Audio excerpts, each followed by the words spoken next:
Study IQ IAS, अब तैयारी हुई अफोर्डेबल। नमस्कार दोस्तों अगर आपको याद हो, ठीक 2 साल पहले 2021 में इजराइल और पैलेस्टीन के बीच में जो युद्ध हुआ था वो बेसिकली वेस्ट बैंक के साथ नहीं, वो गाजा स्ट्रिप के साथ हुआ था। आपको पता होगा इजराइल का मैप जैसा कि आप देख पा रहे होगे, यहाँ पर जो पैलेस्टीनियन की पॉपुलेशन रहती है वो या तो वेस्ट बैंक में रहती है और या फिर यहाँ पर गाजा स्ट्रिप में रहती है। तो युद्ध जो हुआ था वो गाजा स्ट्रिप के साथ हुआ था, लेकिन अभी पिछले कुछ समय में इजराइल के अंदर वापस से गतिविधि बढ़ गई है और आप कह सकते हैं कि गाजा स्ट्रिप, ये गाजा जो अंदर यहां पर हमास हो गया और भी कई सारे मिलिटेंट ऑर्गेनाइजेशन होते हैं, उनका और इजराइल के बीच में एक और बड़ा युद्ध हो सकता है, क्योंकि इजराइल ने एक बहुत बड़ा अटैक किया है गाजा स्ट्रिप में, जिसकी वजह से 13 लोग मारे गए हैं। और यहां पर एक मिलिटेंट ऑर्गेनाइजेशन है, मैं आपको इसके बारे में बताऊंगा, उसके भी जो चीफ कमांडर्स हैं, जो सबसे इंपॉर्टेंट पर्संस हैं, उनको इजराइल ने मार दिया है। और इसकी वजह से क्या हुआ, इजराइल के फॉरेन मिनिस्टर जो भारत आए हुए थे, भारत के दौरे पर थे, कल जो है 3 दिन का विजिट था, उनको तुरंत भारत छोड़कर वापस इजराइल जाना पड़ा। तो ये पूरा मामला है क्या, यहां पर चीजें क्या हो रही हैं, ये ऑर्गेनाइजेशन कौन है, वो सारी चीजें मैं आपको डिटेल से बताऊंगा। चलिए आगे बढ़ते हैं, लेकिन उससे पहले ध्यान रखिएगा, अगर आप यूपीएससी 2024 की प्रिपरेशन कर रहे हैं तो हमारा जो अगला बैच है दोस्तों 13 मई से स्टार्ट हो रहा है। आपके पास मौका है इसको ज्वाइन करने का, क्योंकि इस सिंगल बैच के अंदर आपको प्रीलिम से लेकर इंटरव्यू तक की जो पूरी तैयारी होती है वो कराया जाता है। आपको सिंपली हमारे वेबसाइट ऐप पर जाना या फिर कमेंट सेक्शन में इसका लिंक है, वहां पर जाकर यूज करिए कोड अंकित लाइव, ताकि आपको मैक्सिमम डिस्काउंट मिल जाए। इसके अलावा अगर आप 2025 की तैयारी कर रहे हो, ईपीएफओ का बैच लेना है, just use this code Ankit live. और इसके अलावा अगर आप एमसीक्यूज अटेम्प्ट करना चाहते हैं तो मेरे इंस्टा पेज पर जा सकते हैं, वहां पर स्टोरीज में जितने भी एमसीक्यूज हैं उसको आप अटेम्प्ट कर पाएंगे। चलिए शुरुआत करते हैं और सबसे पहले देखते हैं भारत में इसके बारे में इसकी चर्चा क्यों हो रही थी इतनी ज्यादा। बेसिकली क्या है, इजराइल के फॉरेन मिनिस्टर जिनका नाम है एली कोहेन, वो भारत के दौरे पर आए हुए थे। कल ही वो आए थे भारत के दौरे पर 9 मई को, और ये जो दौरा था ये 3 दिन का होना था। लेकिन जो भी कुछ गाजा स्ट्रिप में हुआ, गाजा और यहां पर इजराइल के बीच में हुआ, उसकी वजह से तुरंत उनको अपना जो ट्रिप है 3 दिन का उसको कट शॉर्ट करना पड़ा और कल ही वो वापस लौट गए इजराइल। सोचिए इतनी ज्यादा खराब सिचुएशन हो गई, और बताया जा रहा है कि प्राइम मिनिस्टर नरेंद्र मोदी जी के साथ मिलने के बाद वो वापस यहां पर लौट गए। और आप देख सकते हो जो डॉक्टर एस जयशंकर साहब हैं, एक्सटर्नल अफेयर्स मिनिस्टर, उन्होंने इसके बारे में ट्वीट भी किया और कहा कि productive and wide ranging discussion with foreign minister. तो बेसिकली वो 11 मई को मुंबई से वापस जाने वाले थे, लेकिन जैसा मैंने आपको बोला कि सडन जो चेंज हुआ है गाजा के अंदर, उसकी वजह से उनको वापस लौटना पड़ा। अब क्वेश्चन ये है कि क्या हुआ है। देखो यहां पर बोला जा रहा है कि इजराइल ने काफी भयानक एयर स्ट्राइक किया है गाजा स्ट्रिप में। मैं आपको बता दूं, ये जो गाजा स्ट्रिप आप देख रहे हो, बहुत छोटा सा ये वर्टिकल टाइप का लैंड आपको दिख रहा होगा, लगभग 140 स्क्वायर माइल्स के आसपास ही ये पूरा एरिया है, ठीक है। तो यहां पर जो एक सबसे इंपॉर्टेंट ऑर्गेनाइजेशन जिसने यहां पर टेररिस्ट ऑर्गेनाइजेशन डिक्लेयर कर रखा है इजराइल ने, उसका नाम है हमास। लेकिन अभी ये जो भी कुछ हुआ है ना, वो हमास के साथ नहीं हुआ है। ये फाइट बेसिकली हुई है इस्लामिक जिहाद नाम का एक ऑर्गेनाइजेशन है, जिसके बारे में मैं आपको आगे बताऊंगा, उसके साथ ये सब कुछ हुआ है। तो बताया जा रहा है कि एयर स्ट्राइक करके इजराइल ने गाजा स्ट्रिप के अंदर, गाजा पट्टी के अंदर लगभग 13 लोगों को मार दिया, जिसमें जो 3 कमांडर हैं इस्लामिक जिहाद ऑर्गेनाइजेशन के वो मारे गए हैं, जो 3 चीफ हैं वो मारे गए हैं, और बाकी 10 लोग और मारे गए हैं, जिसमें 3 महिलाएं हैं, 4 चिल्ड्रन हैं। बताया जा रहा है कि ये बाकी के जो सिविलियंस मारे गए हैं गाजा पट्टी में, वो बेसिकली इसी ऑर्गेनाइजेशन के जो फैमिली मेंबर्स हैं, फैमिली कमांडर्स हैं, वही यहां पर मारे गए हैं, और करीब करीब 20 के आसपास इंजर्ड भी हुए हैं। तो मैं कह सकता हूं कि पिछले 1 साल में अगर आप देखोगे, it is one of the deadliest Israelis attack on Palestine territory, आप कह सकते हैं। तो जो नंबर ऑफ पैलेस्टीनियंस अगर आप देखिए पिछले कुछ समय में, पिछले 1 साल में, तो उनकी मृत्यु हुई है, मतलब जब भी इजराइल ने अटैक किया है तो उसकी वजह से 100 के आसपास यहां पर संख्या आपको देखने को मिलेगी। और ज्यादातर जो अटैक है, अभी क्या हो रहा था रिसेंटली, ये जैसा कि आप देख सकते हो, ज्यादातर जो अटैक है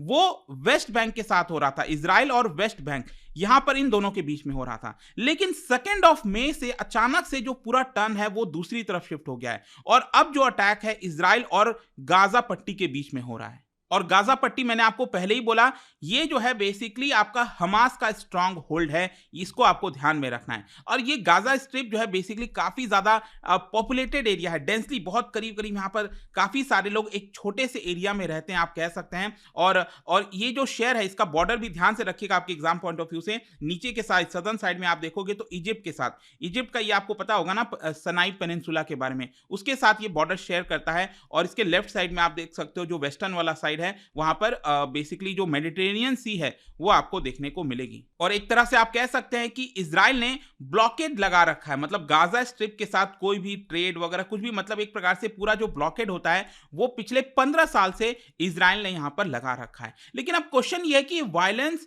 2 मई से अचानक से क्यों स्टार्ट हो गया। देखो हुआ क्या है कि बताया जा रहा है कि इजरायली कस्टडी के अंदर एक पर्सन था, उसकी मृत्यु हो गई। इस पर्सन का नाम है खादिर अनन, ठीक है, खादिर अनन की मृत्यु हो गई। अब ये पर्सन कौन है? बेसिकली बताया जाता है कि he is a former spokesman of Islamic जिहाद। ये जो ऑर्गेनाइजेशन की मैं बात कर रहा हूं ना, इस्लामिक जिहाद, इसका फॉर्मर स्पोक्स पर्सन था खादिर अनन।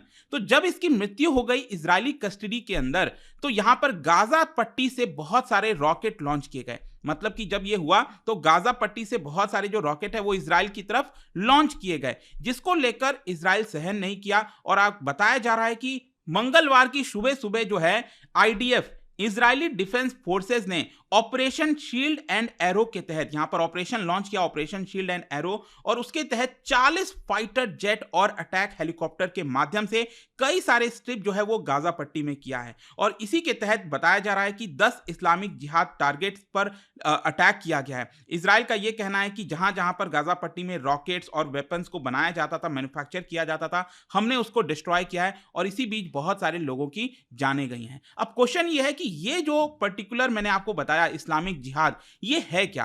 देखो इस्लामिक जिहाद कई नामों से जाना जाता है। पहले अगर आप नाम देखोगे तो इसका होता था पैलेस्टीनियन इस्लामिक जिहाद, और अभी प्रेजेंट में और भी कई सारे नामों से इसको लोग बुलाते हैं, जैसे अल कुद्स ब्रिगेड्स हो गया, हरकत अल जिहाद अल इस्लामी हो गया, इस्लामिक होली वॉर हो गया। ये अलग अलग नाम से जाना जाता है इस्लामिक जिहाद। और ये जो ग्रुप है इसको बनाया गया था 1981 में, काफी पुराना है, 40 साल से भी ज्यादा पुराना है। और ये ग्रुप कहां से निकल कर आया इस्लामिक जिहाद?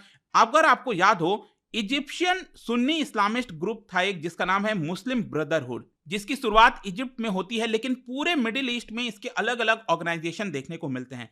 तो ये जो मुस्लिम ब्रदरहुड की शुरुआत हुई थी, उसके जो 2 फाउंडर्स थे वो पैलेस्टीनियन थे बेसिकली। तो उन्होंने क्या किया, उन्होंने इससे ब्रेक कर लिया, मतलब कि मुस्लिम ब्रदरहुड से वो अलग हो गए। और उन्होंने आरोप लगाया कि मुस्लिम ब्रदरहुड जो है वो काफी मॉडरेट है, हमें और ज्यादा हिंसा लाना चाहिए, अटैक करना चाहिए। और इसी की वजह से इन्होंने 2 लोगों ने मिलकर ये जो इस्लामिक जिहाद ऑर्गेनाइजेशन है उसको बनाया। और इसका मेन मकसद यही रखा कि हम पैलेस्तीन को जो है आजाद कराएंगे, लिबरेट करेंगे, ऐसा इन्होंने मकसद रखा। और बेसिकली एक चीज ध्यान रखिएगा, गाजा पट्टी में जो मैंने आपको बताया ना कि जो सबसे इंपॉर्टेंट ऑर्गेनाइजेशन है वो है हमास, ठीक है।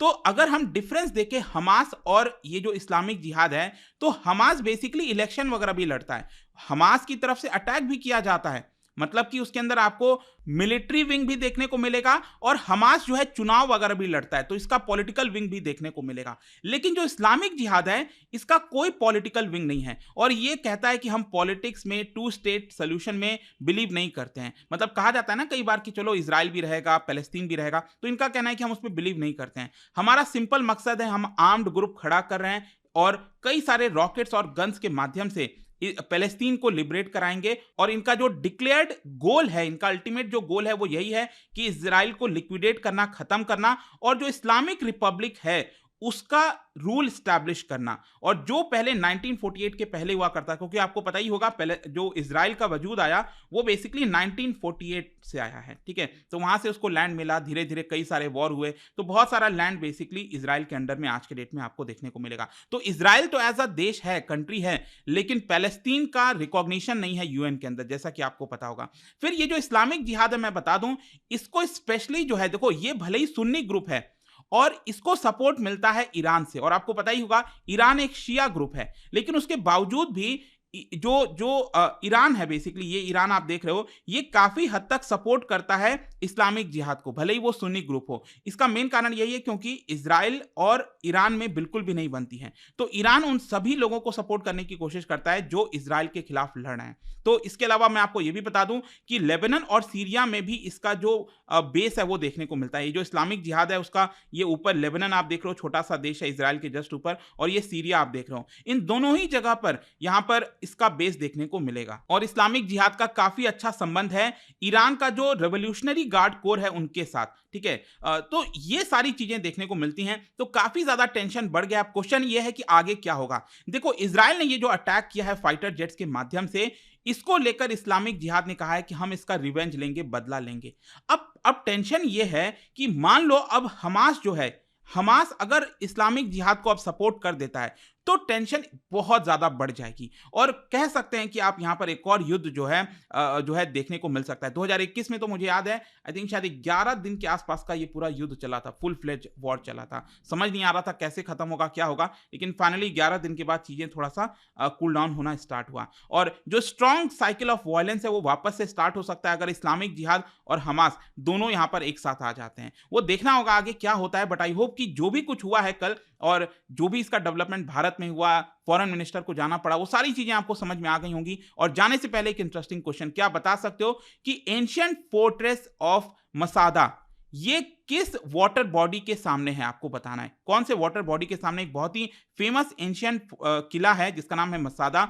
इसका राइट आंसर आप सबको पता है, मेरे इंस्टाग्राम पर तो मिलेगा ही, वहां पर अगर आप नहीं हो कोई बात नहीं, टेलीग्राम से भी ले सकते हैं इसका सही उत्तर। मैं कई सारे जो एमसीक्यूज हैं वो यहाँ पर स्टोरीज में डालता रहता हूं। बाकी अगर आपको पीडीएफ चाहिए तो टेलीग्राम पर आइए, अलग अलग सोशल मीडिया पर आप जुड़ पाओगे। और जैसा मैंने बताया, यूपीएससी की अगर आप तैयारी कर रहे हो, just use the code Ankit live to get maximum discount. And I hope कि वीडियो आपको पसंद आया होगा। मिलता हूं आपसे next time. Till then, thank you very much, see you soon. Study IQ IAS, अब तैयारी हुई अफोर्डेबल।